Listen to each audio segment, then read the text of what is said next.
Hello everyone, how are you guys. I hope आप सभी अच्छे होंगे। Welcome back to our channel.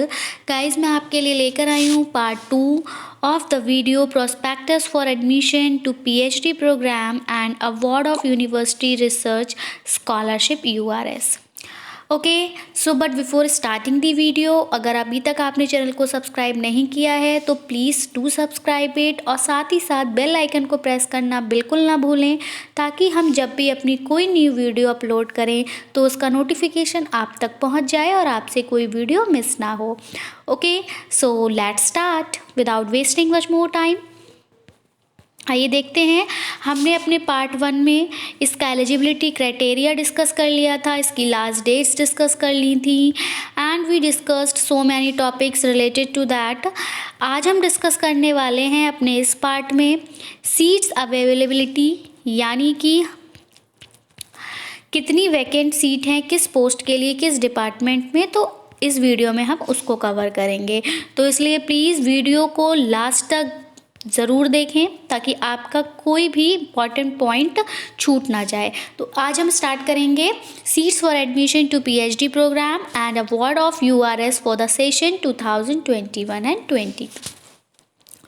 तो देखिए, यहाँ पर आपको नेम ऑफ डिपार्टमेंट दे रखा है, number of seats PhD programs के लिए दे रखी है और नंबर ऑफ सीट यूआरएस के लिए दे रखी हैं। तो अगर हम बात करें बायोकेमिस्ट्री की, तो यहाँ पर आपकी पीएचडी प्रोग्राम के लिए सीट्स 6 हैं और यूआरएस के लिए सीट्स 3 हैं। वहीं अगर बात करें बायो इन्फॉर्मेटिक्स की, तो यहाँ पर कोई भी सीट नहीं है, ना ही यूआरएस में ना ही पीएचडी के लिए। Same happens with biotechnology also, यहाँ भी कोई भी सीट नहीं है। बॉटनी में पीएचडी प्रोग्राम के लिए कोई सीट नहीं है, but number of seats for URS हैं 3। वहीं अगर बात करें केमिस्ट्री, तो ये दोनों में निल है, कोई सीट नहीं है। कॉमर्स में पीएचडी प्रोग्राम के लिए कोई सीट नहीं है, बट यूआरएस के लिए 4 सीट्स अवेलेबल हैं। वहीं अगर अब हम बात करें कंप्यूटर साइंस एंड एप्लीकेशन की, तो यहाँ आपकी पीएचडी प्रोग्राम में 7 सीट्स हैं एंड यूआरएस के लिए 4 सीट्स हैं। डिफेंस एंड स्ट्रेटेजिक स्टडीज़ में कोई भी सीट नहीं है। इकोनॉमिक्स में 2 for PhD program and 3 for URS. Education 6 PhD 4 URS. English and foreign languages 6 PhD 6 URS. Environmental science 8 PhD and 4 URS. Food technology 1 PhD 2 URS. Genetics PhD में कोई seat नहीं है, निल है and 2 for URS. Forensic science में कोई भी seat नहीं है, दोनों में ही। ज्योग्राफी में भी दोनों में कोई सीट नहीं है। बात करें हिंदी की, तो हिंदी में भी पीएचडी प्रोग्राम के लिए कोई सीट नहीं है, बट यूआरएस के लिए 3 सीट्स अवेलेबल हैं। हिस्ट्री की बात करें तो दोनों में ही निल है, यानी कि कोई सीट नहीं है। Institute of management sciences and research की अगर बात करें तो पीएचडी प्रोग्राम के लिए 7 सीट्स हैं, प्लस यूआरएस के लिए आपके पास 5 सीट्स हैं। अगर हम बात करें होटल मैनेजमेंट में, तो पीएचडी के लिए 1 है। टूरिज्म मैनेजमेंट में पीएचडी के लिए 1 है और ये टोटल आपका 2 रहा। जबकि अगर यूआरएस की बात करें तो वहाँ पर इन तीनों को मिलाकर टोटल 5 सीट्स हैं।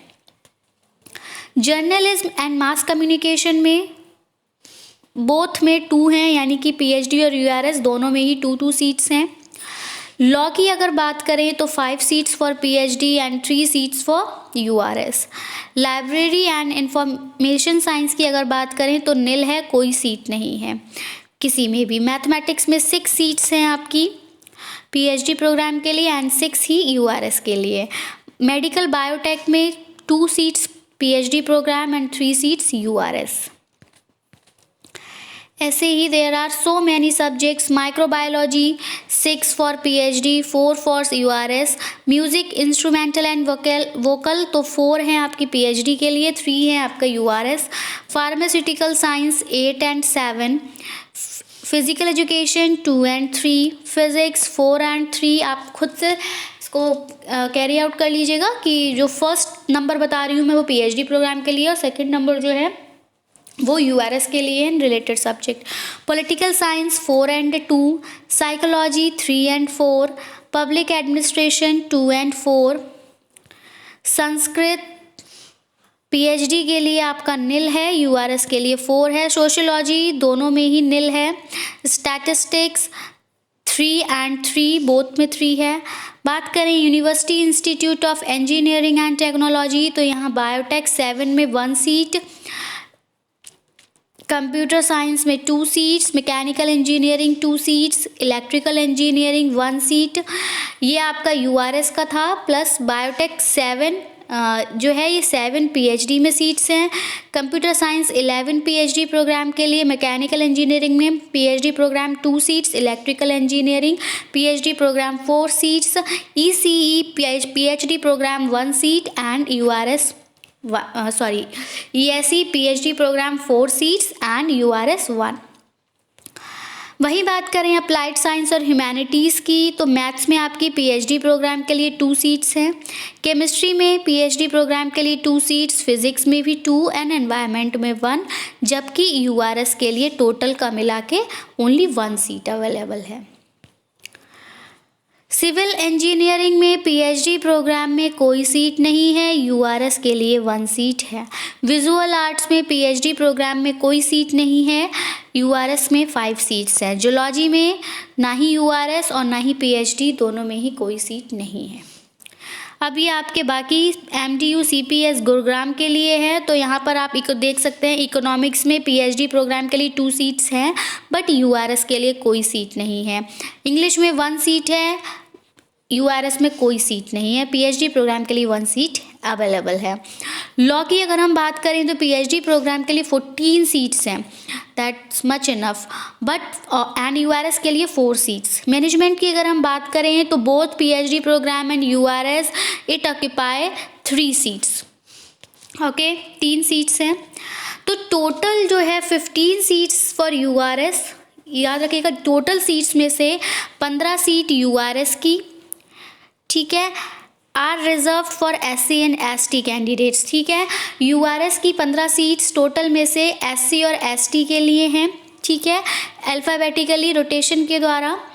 एंड नोट नंबर 1 है कि सीट्स जो हैं वो वेरी हो सकती हैं, यानी कि चेंज हो सकती हैं। नोट नंबर 2 है कि इन दोज डिपार्टमेंट, उन डिपार्टमेंट्स में जहाँ पर की सीट नहीं है पीएचडी के लिए and admitted student PhD program this university already can apply and appear in entrance test for URS. तो अगर जिन सब्जेक्ट्स में पीएचडी प्रोग्राम के लिए सीट्स नहीं हैं और अगर स्टूडेंट अप्लाई कर देते हैं तो वो एंट्रेंस टेस्ट में बैठ सकते हैं यूआरएस के लिए, ओके। चलिए नेक्स्ट आगे देखते हैं। फिर आपका चैप्टर 4 है कि how to apply for admission to PhD and award of URS, कैसे अप्लाई करना है आपको पीएचडी में एडमिशन के लिए और यूआरएस के अवार्ड के लिए। तो देखिए कैंडिडेट्स को यहाँ पर एडवाइस किया जाता है कि वो पूरा प्रॉस्पेक्टस को क्लियरफुली पढ़ें ऑनलाइन फॉर्म फिल करने से पहले, ठीक है। इनकम्प्लीट एप्लीकेशन फॉर्म को रिजेक्ट कर दिया जाएगा। प्रोसेसिंग फ़ी जो रहेगी एप्लीकेशन की एडमिशन के लिए वो आपकी, ये हम पहले ही बता चुके हैं कि ₹1000 रहेगी जनरल कैटेगरी कैंडिडेट्स के लिए एंड ₹250 रहेगा SC BC differently able candidates के लिए ओनली हरियाणा स्टेट के। SC BC candidates belonging to the states other than Haryana, वो कैंडिडेट्स जो SC OBC वगैरह के हैं लेकिन अगर वो हरियाणा स्टेट के ना होकर किसी और स्टेट के हैं, जैसे मान लीजिए यूपी का कोई भी SC ST कैंडिडेट अप्लाई कर रहा है तो उसको ट्रीट किया जाएगा जनरल कैंडिडेट की तरह ही। इट मीन्स उसका जो फ़ी रहेगा वो ₹1000 ही रहेगा। तो अगर किसी अदर स्टेट का कैंडिडेट है, चाहे वो SC से बिलोंग करता हो चाहे ST से, उसका फ़ीस ₹1000 ही रहेगा। यहाँ पर जो रिजर्वेशन दिया गया है वो सिर्फ हरियाणा कैंडिडेट्स के लिए दिया गया है, Haryana SC ST OBC candidates के लिए। हरियाणा के जनरल कैंडिडेट्स की फ़ीस भी ₹1000 ही है। चलिए वहीं अगर हम बात करें नेक्स्ट पॉइंट की तो यहाँ बताया गया है कि कैंडिडेट अप्लाई कर सकते हैं एडमिशन के लिए एज मैनी प्रोग्राम, काफ़ी प्रोग्राम्स के लिए and as he she want, जैसा वो चाहते हैं, लेकिन हर प्रोग्राम के लिए उनको अलग से admission form application form fill करना होगा एडमिशन के लिए और अलग अलग फ़ी उसको पे करनी होगी। बट बट इतना सा कंसेशन है कि जहाँ पर आप 250 पे कर रहे थे वहाँ आप 200 पे करेंगे। जनरल वाले जो हैं 200 और पे करके नेक्स्ट में कर सकते हैं, और जो SC BC कैंडिडेट्स थे हरियाणा स्टेट के वो ₹50 पे करके नेक्स्ट उसमें अप्लाई कर सकते हैं। नेक्स्ट है, सारे कैंडिडेट्स को बताया गया है कि वो अपनी एप्लीकेशन फ़ी को डिपॉजिट करेंगे सिर्फ ऑनलाइन पेमेंट के प्रोसेस के ही थ्रू, ठीक है, net banking, debit card.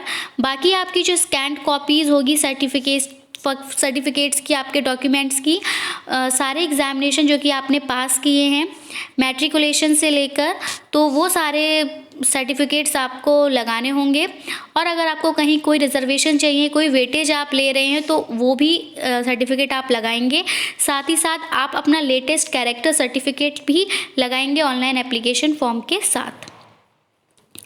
Self attested copies जो होंगी सर्टिफिकेट, टेस्टिमोनियल्स की, सारे एग्जामिनेशन जो कि आपने पास किए हैं, ठीक है, इंक्लूडिंग क्लेमिंग वेटेज उस सर्टिफिकेट के साथ भी जिसका आप वेटेज मांगना चाह रहे हैं, अगर कोई ऐसा है वो, और आपको अपना latest character certificate computer generated application form के साथ भी सबमिट करना होगा आपके कंसर्न डिपार्टमेंट में, इंस्टीट्यूट में, before the day of interview. मतलब इंटरव्यू से पहले आपको ये सारे डॉक्यूमेंट्स इंस्टीट्यूट में, डिपार्टमेंट में सबमिट करने होंगे।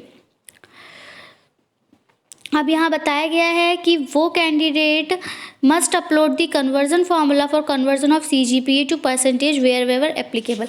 अब क्या होता है, कहीं कहीं CBSE बोर्ड में CGPA का सिस्टम होता है, तो यहाँ वो बताया गया है कि CGPA से परसेंटेज निकालने का एक कन्वर्जन फार्मूला होता है, तो उस कन्वर्जन फार्मूला का यूज़ करके आप अपनी करेंट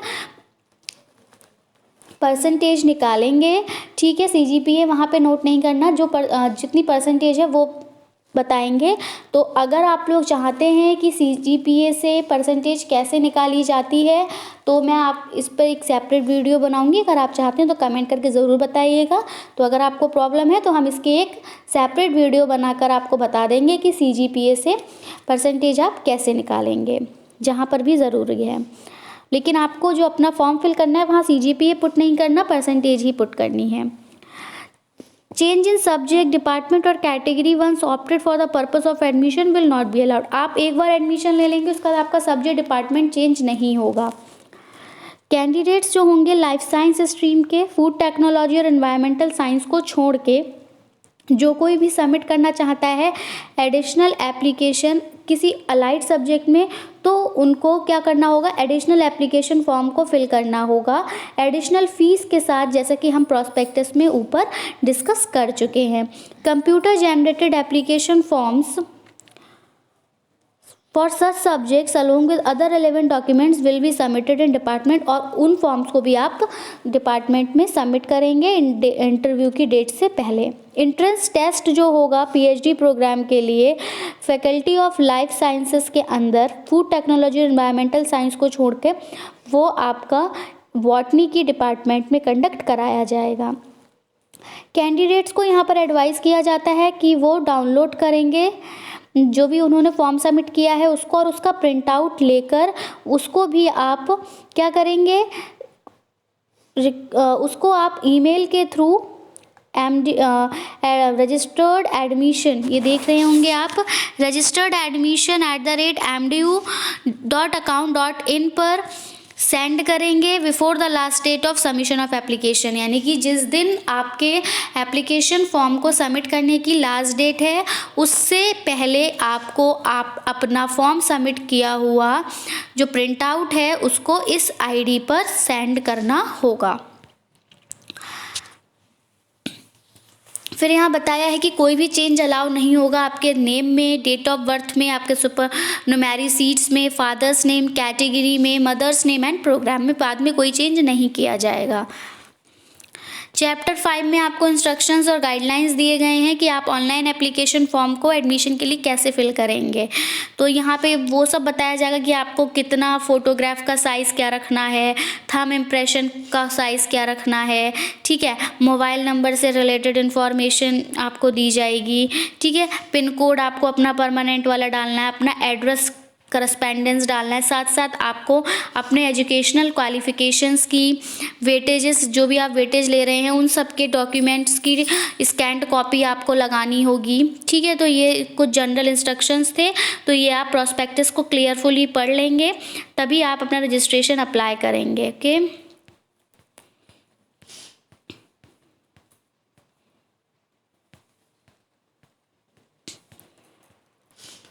चैप्टर 6 में आपको यहाँ पर सिलेबस बताया गया है और पैटर्न बताया गया है एंट्रेंस एग्ज़ाम का क्या रहेगा। ठीक है, क्या सिलेबस रहेगा और किस तरह से आपका एंट्रेंस एग्ज़ाम होगा, उसका क्या पैटर्न रहेगा वो बताया कि एंट्रेंस टेस्ट आपका 100 मार्क्स का होगा, 100 मल्टीपल चॉइस क्वेश्चंस होंगे, 1 मार्क का ईच क्वेश्चन होगा। कैंडिडेट को एटलीस्ट 50% मार्क्स सिक्योर करने हैं। ठीक है, और अगर बात करें हरियाणा के SC और ST कैंडिडेट के लिए तो वो उनको 47.5% मार्क्स सिक्योर करने हैं। सिलेबस जो रहेगा एंट्रेंस टेस्ट का वो यूनिवर्सिटी की वेबसाइट पर अवेलेबल है, आप यूनिवर्सिटी की वेबसाइट पर विजिट कर सकते हैं। वेबसाइट है आपकी www.mdu.account.in। ठीक है, मैंने सेपरेटली लिख दिया है ताकि अगर आपको यहाँ दिखना रहा हो आप समझ सकें कि www. यहाँ पे बीच में www के बीच में कोई डॉट नहीं है, www लाइक दैट।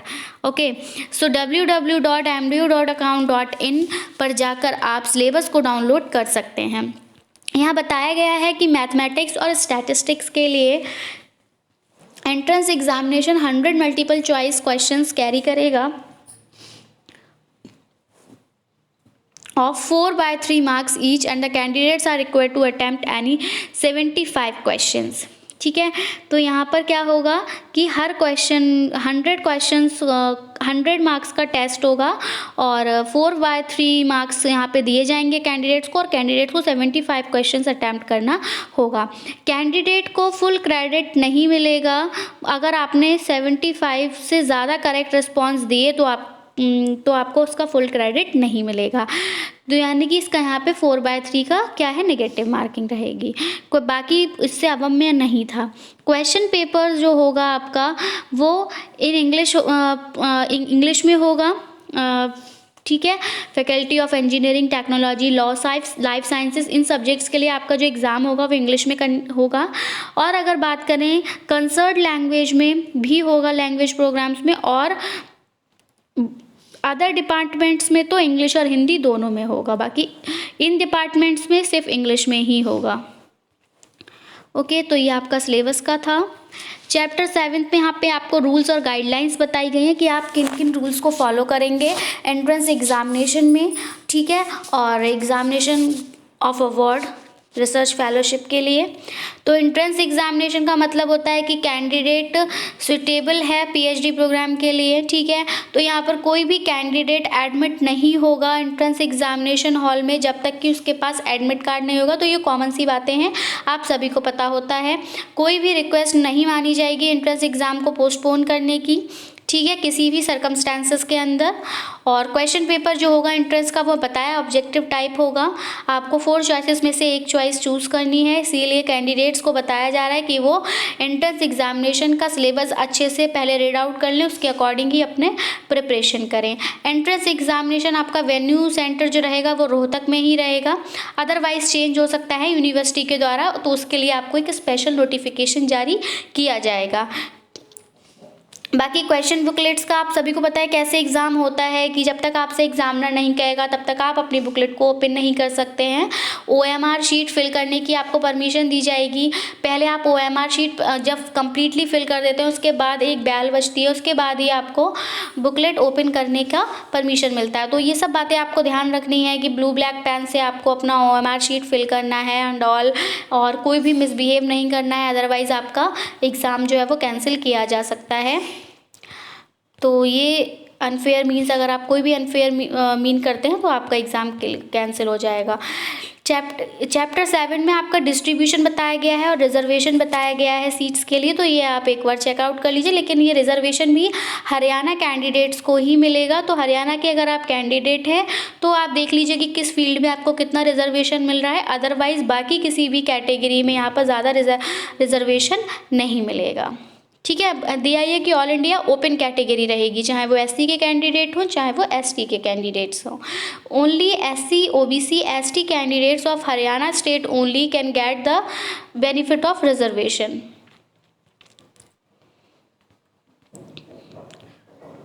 ये गाइडलाइंस हैं आपकी रिजर्वेशन के लिए कि किस किस अपेंडिक्स के अंतर्गत कहाँ कहाँ आपको किस किस लॉ के अंतर्गत रिजर्वेशन प्रोवाइड किया जा रहा है।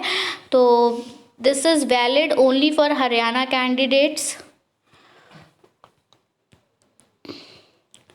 तो एक आप इस तभी मैंने आपसे बोला है कि आप इस फॉर्म को पहले डाउनलोड करें, उसके बाद इसको आराम से बैठकर इसको रीड आउट करें, because it's going to be very lengthy and we can't cover it in our video.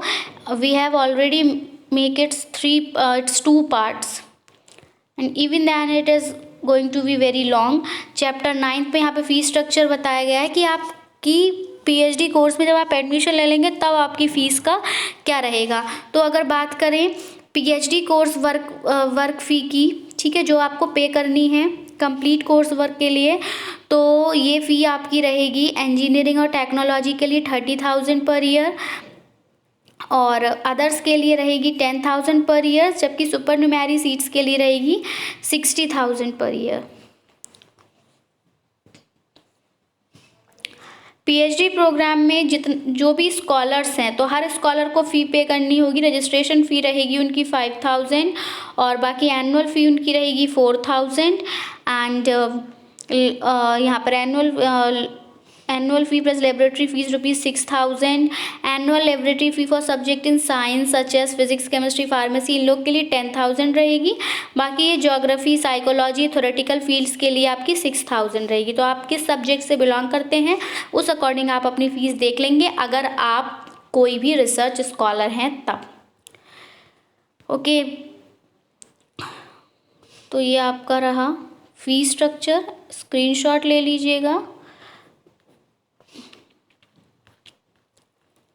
Chapter 10 में students conduct and discipline rules बताए गए हैं, तो ये इतना इम्पॉर्टेंट नहीं है, आप सभी को पता है कि आपको किस तरह से कॉलेज में डिसिप्लिन मेंटेन करना होता है, क्या रूल्स होते हैं जो आपको फॉलो करने होते हैं।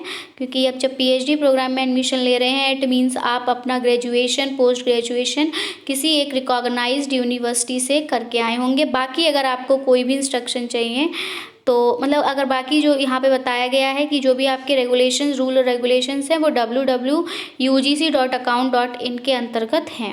रैगिंग वगैरह यहाँ पर नहीं की जाएगी, इसको रैगिंग को बताया गया है कि रैगिंग प्रोहिबिटेड है और कोई भी आपको किसी भी स्टूडेंट को परेशान नहीं करना एंड ऑल।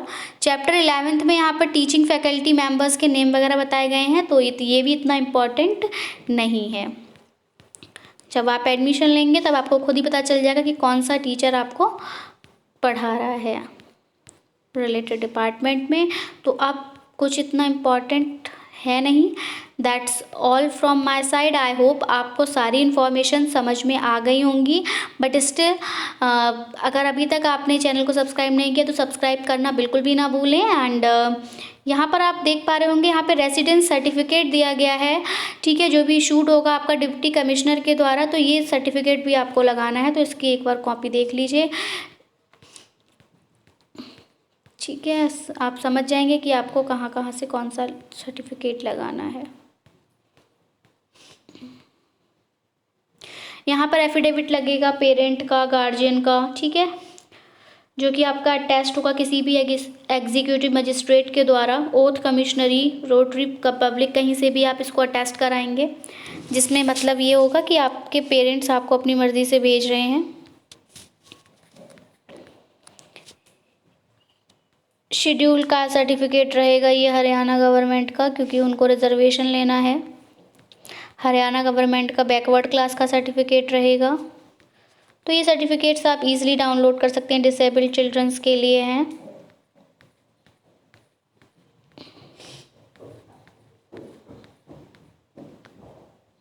तो यहाँ पर ये लिस्ट भी दे रखी है कि हरियाणा स्टेट में कौन बैकवर्ड क्लासेस में आते हैं एंड ऑल। तो अब इतना कुछ इंपॉर्टेंट नहीं है। आई होप आपको वीडियो पसंद आया होगा। वीडियो पसंद आया हो तो उसको लाइक शेयर और कमेंट करना बिल्कुल भी ना भूलें। अब हम मिलेंगे अपनी नेक्स्ट वीडियो में। So that's it from my side. I'll be coming back with some new topics, new updates. Till then, take care and bye bye. Thanks. Have a nice day.